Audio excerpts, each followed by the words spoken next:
पहले 13 जनवरी को मकर संक्रांति हुआ करती थी, फिर 14 जनवरी को और अब 15 जनवरी को। बहुत सालों के बाद एक दिन बाद हो जाती है। कारण क्या है?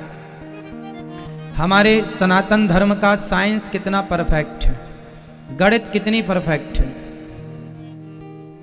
इंग्लिश में 12 महीने होते हैं, पर हिंदी में तीसरे साल में 13 महीने होते हैं,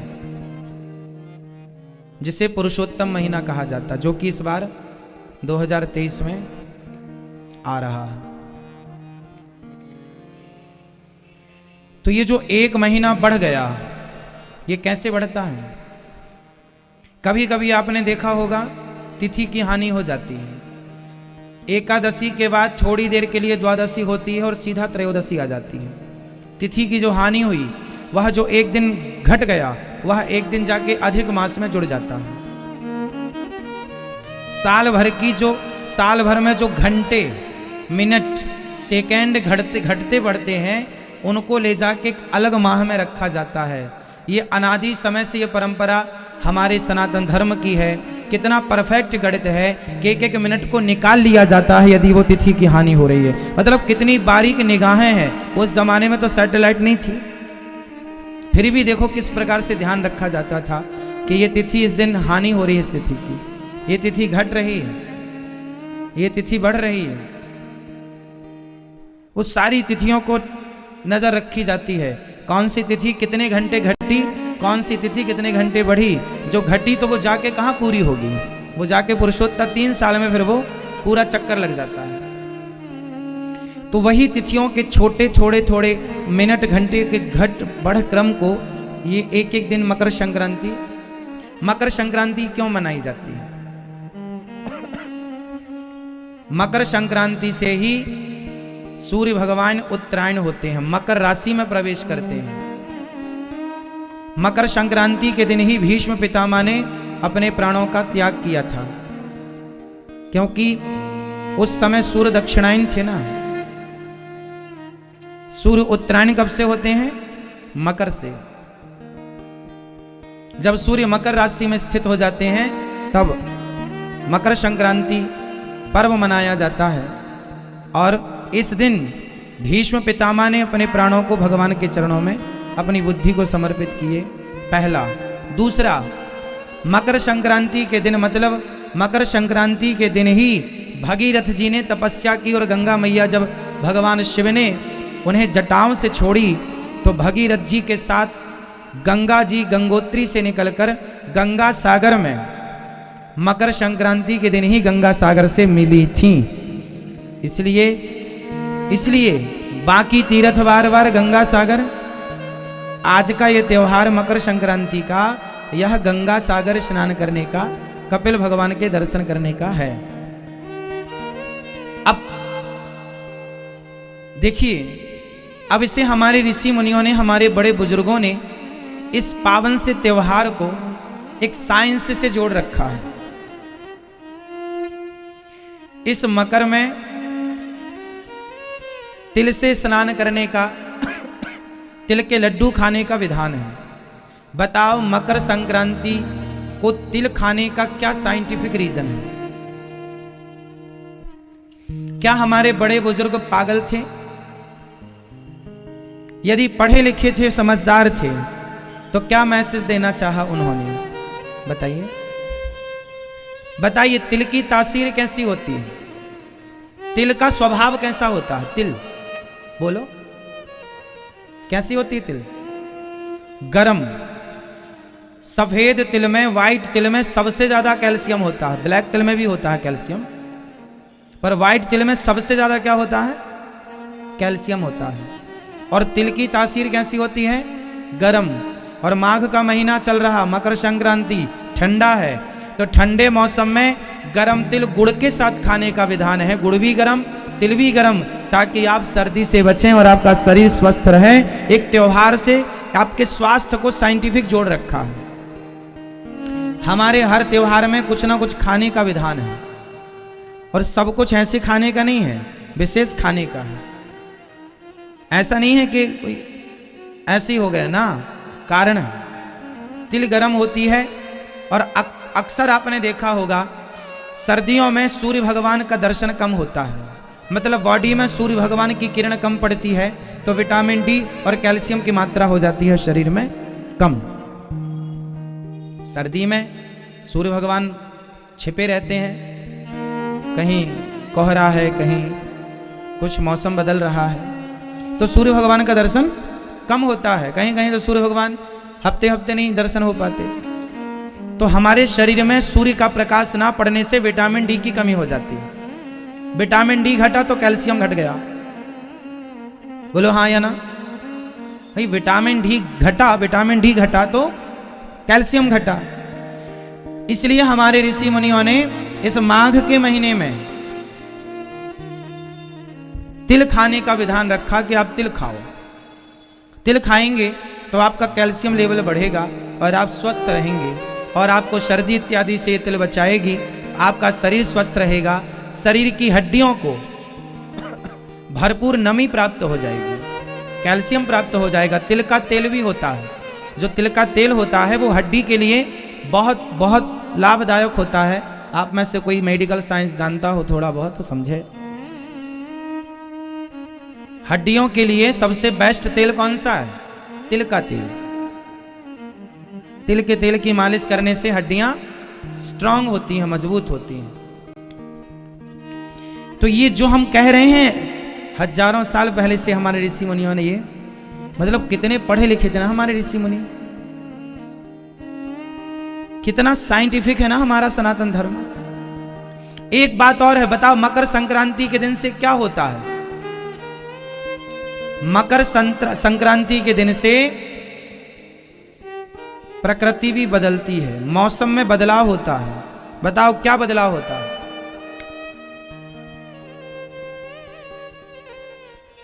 मकर संक्रांति से दिन बड़े होने लग जाते हैं, रात छोटी होने लग जाती है।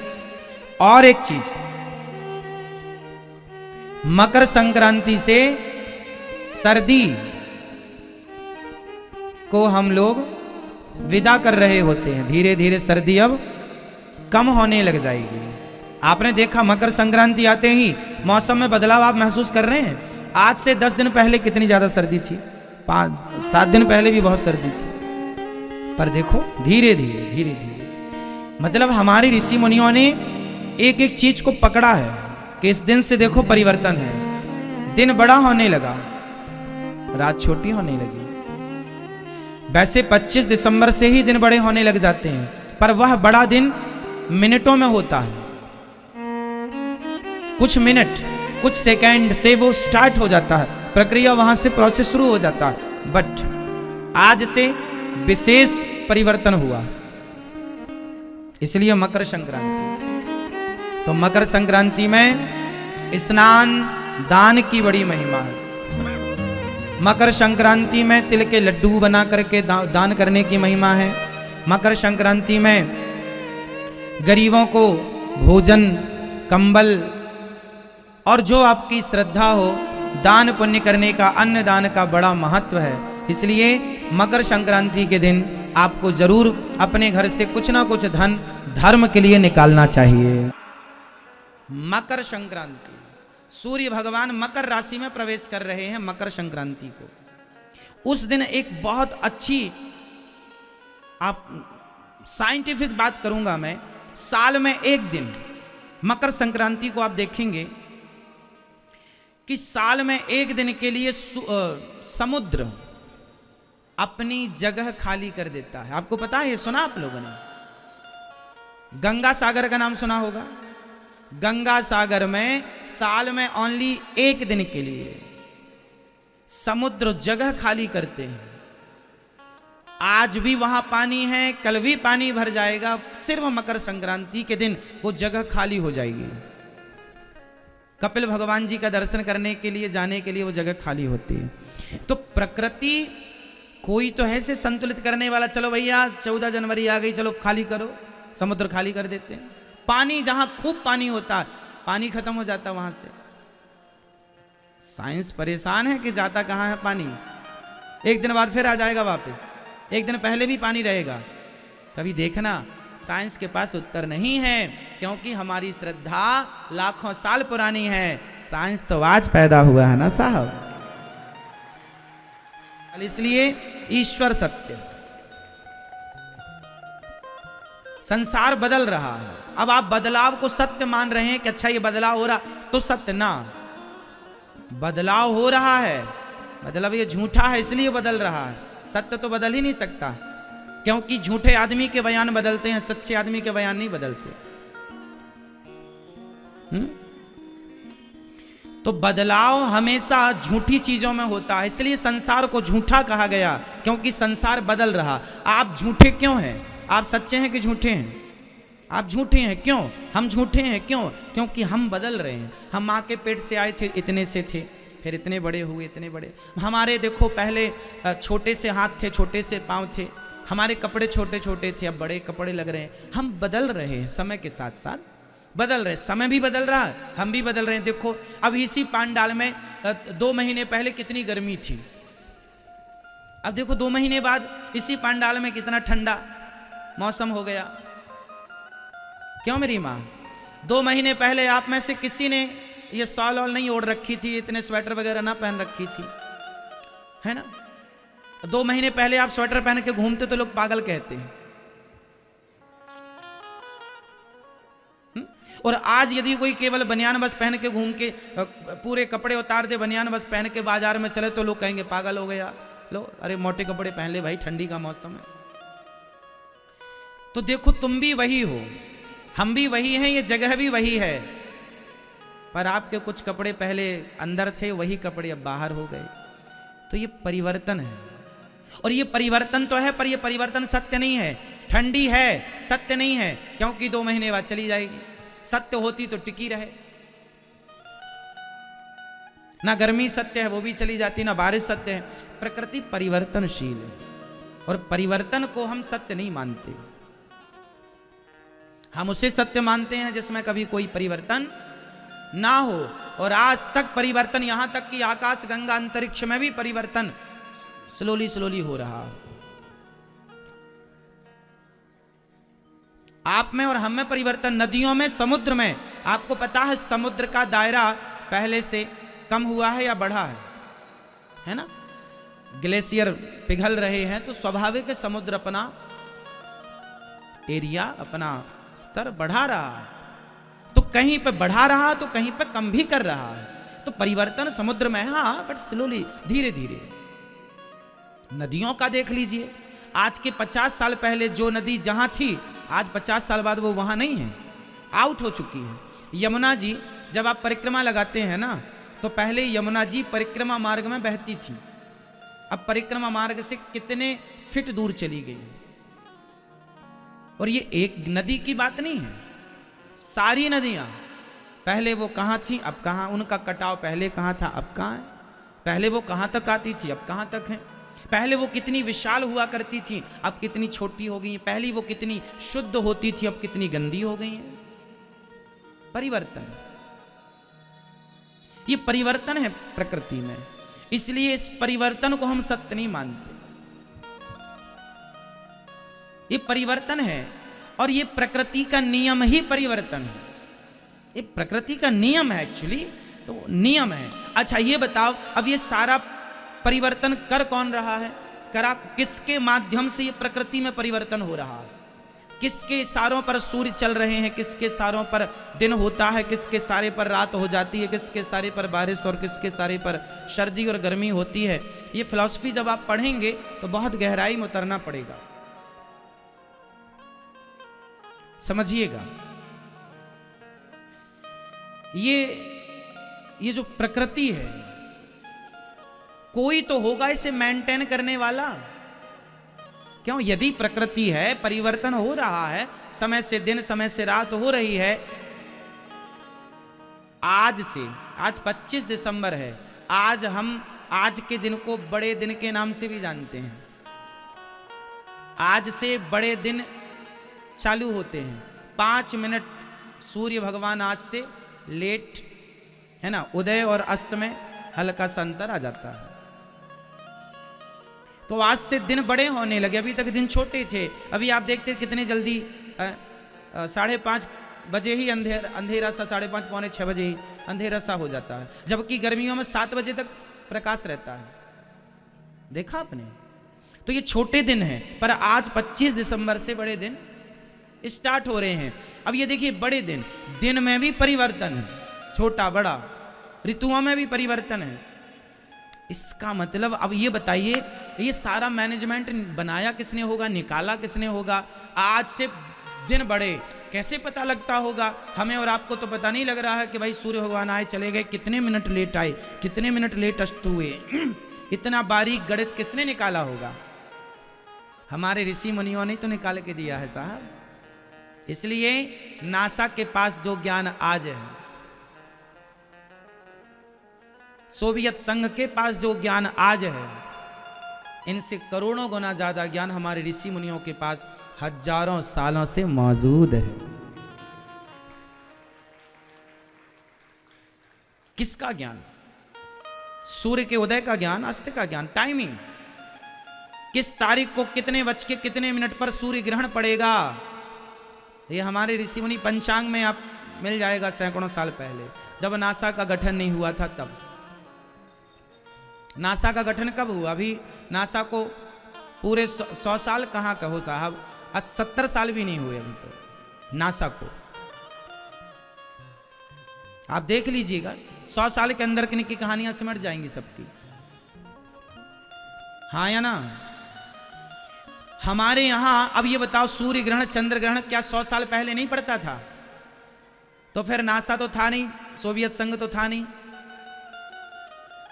फिर कौन बताता था कि आज चंद्र ग्रहण पड़ने वाला है? हमारे भारत के ऋषि मुनियों ने ये गणित पहले ही पकड़ रखी थी।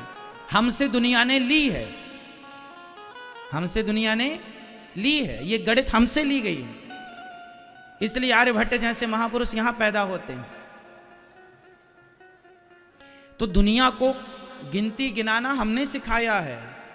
तुम तो 9 में रुक गए थे, 10 आगे फिर हम ले गए, अर्थात आर्यभट्ट 10 देते हैं, मीन्स 0 देते हैं, दशमलव देते हैं। चलो चलिए, कहां चलना है? खोज में। किसकी खोज कर लें? उस ईश्वर की खोज कर लें, ये ज्ञान हासिल कर लें कि कहां बैठा है वो, कहां हम ढूंढ रहे हैं उसे। हाँ आओ देख लेते हैं। तो भगवान सर्वत्र हैं और वही सत्य हैं। ये संसार परिवर्तनशील है, आप परिवर्तनशील हैं, हम परिवर्तन, प्रकृति परिवर्तनशील है। हमारी गणित पहले से काम कर रही है, आज भी कर रही है, आगे भी करेगी। सूर्योदय सूर्यास्त सब हमारे यहाँ पूरा मैनेजमेंट है। कौन है करने वाला? समय से सूर्य आते, समय से सूर्य जाते, समय समय पर सब होता। प्रयागराज जी में आप बैठे हैं, कुंभ का मेला है, आज मकर संक्रांति है। आज कहा जाता है कि प्रयागराज जी में आज गंगा में डुबकी लगाने से, आज गंगा यमुना में, पवित्र नदियों में, नर्मदा में, आज विशेषतः कुंभ प्रयाग में आज डुबकी लगाने से व्यक्ति के जन्म जन्म के पाप धुल जाते हैं। ये आज के स्नान की महिमा है। आज से माघ स्टार्ट हो गया, आज से सूर्य भगवान मकर राशि में स्थित हो गए, इसी को कहते हैं मकर संक्रांति। आज तिल दान करने की भी बड़ी महिमा है। तिल का दाना बहुत छोटा होता है। तिल का दाना कैसा होता है? आज ही तिल के लड्डू बनाए जाते हैं, आज ही तिल दी जाती है, तिल ली जाती है ना? इसी त्योहार को लोहड़ी भी कहते हैं, इसी त्योहार को पोंगल भी कहते हैं। दक्षिण में पोंगल के नाम से त्योहार जाना जाता है, हम लोग मकर संक्रांति के नाम से जानते हैं, पंजाब इत्यादि में इसे लोहड़ी कहते हैं। त्योहार यही है, नाम अलग अलग हैं। और आज तिल के लड्डू बना करके दिए जाते हैं, खाए जाते हैं, खिलाए जाते हैं। आज के दिन स्नान और दान की बड़ी महिमा है। कुछ ना हो आपके पास तो तिल होगी, तिल एक दाना, वो भी दान करने का बड़ा महत्व है। तिल आखिरी ऑप्शन है, तिल आखिरी ऑप्शन है कि आज के दिन हम किसी भूखे को भोजन कराएं, किसी प्यासे को पानी पिलाएं, किसी जरूरतमंद की जरूरतें पूरी करें, हम किसी की मदद करें। आज पुण्य का दिन है, आज से पुण्य करने का संकल्प लीजिए कि आज से हम सदा सबका भला करने का संकल्प ले रहे हैं। हमारे विचार गंगा की तरह पवित्र होंगे। आज हम किसी को भोजन कराएं। देखो ना, गौरी गोपाल भगवान का अन्न क्षेत्र प्रयागराज में भी चल रहा है और हजारों भक्त प्रसाद पाकर अपनी भूख मिटा रहे हैं। कितना आज कल बहुत लोगों ने कहा कि महाराज जी हमारे नाम से भी प्रयागराज जी में अन्न क्षेत्र बंटवाइएगा, ताकि हमारे भी, हम नहीं आ सकते तो क्या हुआ, हमारे नाम का प्रसाद प्रयागराज के भक्तों को मिल जाएगा, यहाँ आने वाले तीर्थ यात्रियों को मिल जाएगा, तो वह भी हमें पुण्य बढ़ाने वाला कार्य हमसे होगा। तो आप भी यदि आए हैं तो आप भी सेवाएं करें, और नहीं आए तो आप भी अपनी ओर से गौरी गोपाल जी का जो अन्न क्षेत्र यहाँ प्रयागराज जी में हजारों भक्तों के लिए खुला है, कोई भी आओ, सबको भरपेट प्रसाद मिल रहा है। आप भी इन सेवाओं से अपने आप को जोड़िए कि आपका भी अन्न मतलब तिल, एक जरा तिल भी तो एक अन्न है, तो तिल भर मतलब थोड़ा सा ही अन्न आपके नाम का भी यहाँ बटे। प्रिय भक्तों, प्रसंग था कि भगवान नरसिंह जी का मायरा भरने आ गए। उनके बेटे की मृत्यु हो गई। लोगों ने कहा तुम इतने बड़े भक्त थे, पर तुम्हारा बेटा क्यों चला गया? बोले बेटा तो जाना ही था, हम भी तो जाएंगे। इस संसार में कोई अमर ना होगा, फिर जब अमर नहीं होगा तो भक्ति क्यों करना है? तो आओ हम बात करते हैं, भक्ति क्यों करना चाहिए, प्रयागराज क्यों आना चाहिए, प्रयागराज क्यों आना चाहिए, गंगा क्यों नहाना चाहिए, वृंदावन क्यों आना चाहिए, तीर्थ यात्रा क्यों करनी चाहिए, भागवत क्यों सुननी चाहिए। इसके बहुत सारे कारण हैं, उनमें से कुछ कारण मैं आपको बताऊं। ऐसा है कि देखो, एक गुरु जी के दो शिष्य थे। गुरु जी के शिष्य हैं दो। एक शिष्य था वो वैश्या के घर जाकर के और वहां मुजरा देखा करता था, एक गलत गंदी स्त्री के पास जाता, उसका नाच गाना देखता। तो जो दूसरा चेला था वो बढ़िया रोज सत्संग करता, कथाएं सुनता, कीर्तन करता। एक चेला मंदिर जाता, पूजा करता, सत्संग करता। दूसरा चेला पराई स्त्री के यहां जाता, मुजरा देखता, नाच गाने देखता। एक दिन क्या हुआ कि जो वैश्या के घर जाता था उसे रास्ते में सोने से भरी थैली मिल गई, सोना मिल गया। और जो पूजा करके लौटा, सत्संग करके लौटा, तो उसके पांव में एक लोहे की कील घुस गई। जब लोहे की कील घुसी तो लंगड़ाता लंगड़ाता गुरुजी के पास आया। गुरुजी, मैं मंदिर जाता हूं, कीर्तन करता हूं, किसी का बुरा नहीं करता, तो मेरे पांव में कील घुस गई। और वो वैश्या के घर जाता है, गलत काम करता है, और उसे सोने की थैली मिल गई। ये कैसा न्याय है तुम्हारे भगवान का? तब गुरुजी ने हंसकर कहा, बेटा भगवान के न्याय को तू नहीं जानता,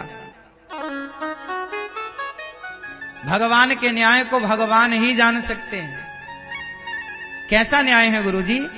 गुरुजी बोले, बेटा तुम केवल वर्तमान को जानते हो, प्रेजेंट को समझते हो, जबकि भगवान तुम्हारे बीते हुए कल को और आने वाले कल को भी समझते हैं। कैसे गुरुजी? तब गुरुजी ने कहा कि बेटा उसे जो सोने की थैली मिली है ना, वो पिछले जन्म में बहुत पुण्यात्मा था। आज के दिन उसे कहीं का राजा बनना था, आज उसके भाग्य में राजा बनना लिखा था, पर उसने एक वैश्या की संगति करके, गलत काम करके अपने सारे पुण्यों को गवा दिया। और राजा तो बन ना सका, पर थोड़ा सा सोना मिल गया उसे।